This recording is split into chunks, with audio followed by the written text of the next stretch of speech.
Hello ঘটক সাহেব, একটা ছেলে নিয়ে আসেন তো, আমার মেয়ের বিয়ে দিয়ে দেবো আজকে। আমার মেয়ে পরীক্ষায় ফেল করছে, তাই বিয়ে দিয়ে দেবো, তাড়াতাড়ি নিয়ে আসেন। সাথে কাজী সাহেবকেও নিয়ে আসবেন, তাড়াতাড়ি আসেন। আরে বাপ রে, চাচার মেয়ে ফেল করলো যেন চাচার মেয়ে বিয়ে দিয়ে দিলো। এ রে, আমারও তো আজকে রেজাল্ট দেওয়ার কথা, দেখি বাড়ি যাই।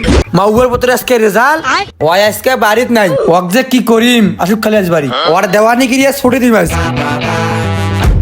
স্যার আইসেন আইসেন, আপনি মনে হয় চাকরিতে গেছিলেন, আসেন। বাবা আসো, আজকে যে তোমার রেজাল্ট দেওয়ার কথা তোমার কি মনে আছে? আয় আয় বস, আগে বস, রেজাল্ট দেখ তাড়াতাড়ি, রেজাল্ট দেখ আজকে তাড়াতাড়ি দেখ। এরপর সারাদিন গেলে ঘুরি বেড়াস, রেজাল্ট দেখাস তাড়াতাড়ি, রেজাল্ট দেখাস।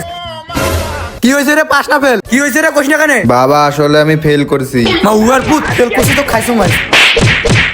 বাবা থামো থামো বাবা, আসলে আমি পাশ করছি বাবা। তাহলে তুই ফেলের কথা বললি কেন? আসলে বাবা পাশের বাড়ির চাচার মেয়ে ফেল করছে, তাই চাচা তার মেয়েকে বিয়ে দিতেছে, আমিও তাই বিয়ের লোভে তোমাকে ফেলের কথা বলছি। মাউয়ার পুত কয় কি রে, খাইছো মাই।